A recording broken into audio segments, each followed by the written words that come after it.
because I was not raised 100% with one parent or with one father, because my most of my parents, they most of the time they were working, and I do miss a lot Mm, being with my father, missing being with my mother.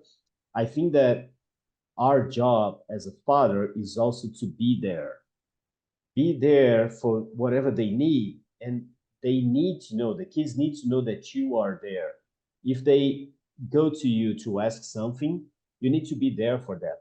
So you need to be available. Of course, we are not going to be 100% of the time available, but you need to create spaces where you can hear them, and they can trust you, that you are mm.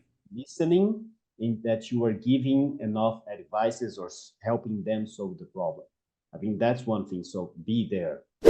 Growing up, what was the, if you know, to whatever amount you want to share, what was it that each father gave you, and then what was it that you wish they would have given you? Wow. So I had two fathers. One was my real blood father. He divorced my mother when I was one. So I saw him during the weekends, and was just I was the only link between him and my mother, because they did not speak until I turned 19.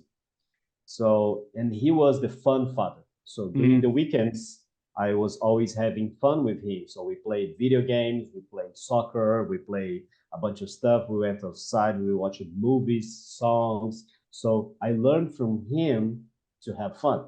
hmm. But also, he taught me that during the weekends, you need to do some house chores. You have to fix things that you didn't have the time during the week. So you had to prepare for the next week Mm, and this kind of stuff. So he taught me how to weekends could be with the kids. And my mother's second husband, who raised me from 2 to 12, he was the tough one. He was kind of strict with me, but he also taught me about discipline. mm, So he's the one that told me from early age that I should fix my bed. Things must be in the same place. Uh, Let me put this in a better way, in the way that he taught me. Things must need an address. For example, oh, if you're always missing your car keys, is because they don't have an address.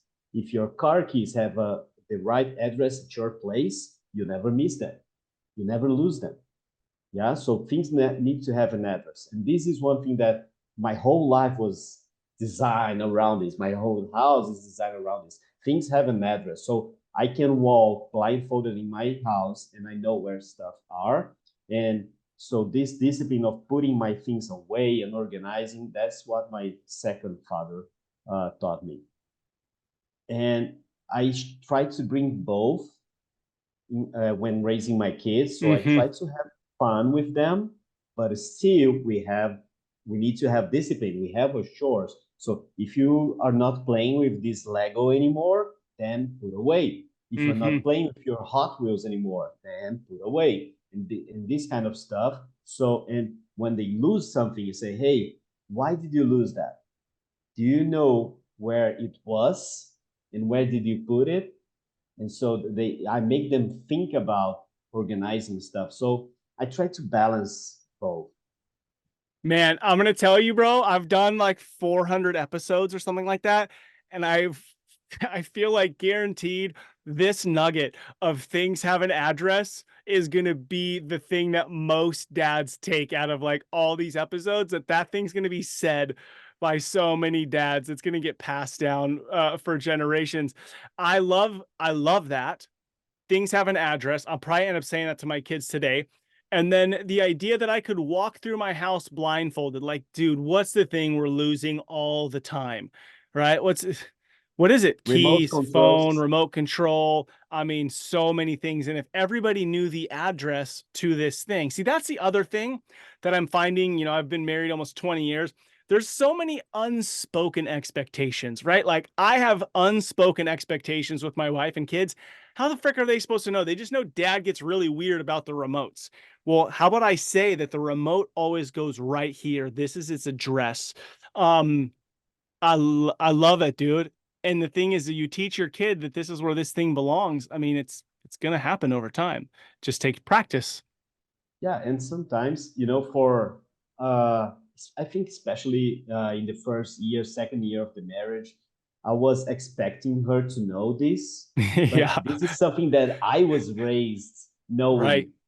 So I had to teach my wife the same way that I teach my kids.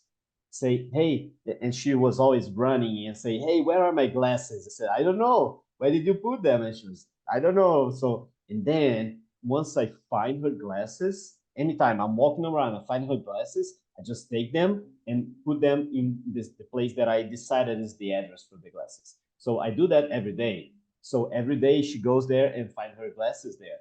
Mm, And I was sometimes pissed off, mad because she was not finding her stuff. And then I said, if I am the one to organize stuff, I'll do that. I'll make her life easier mm. until she realizes that she can too. So she can find address, decide address for the stuff.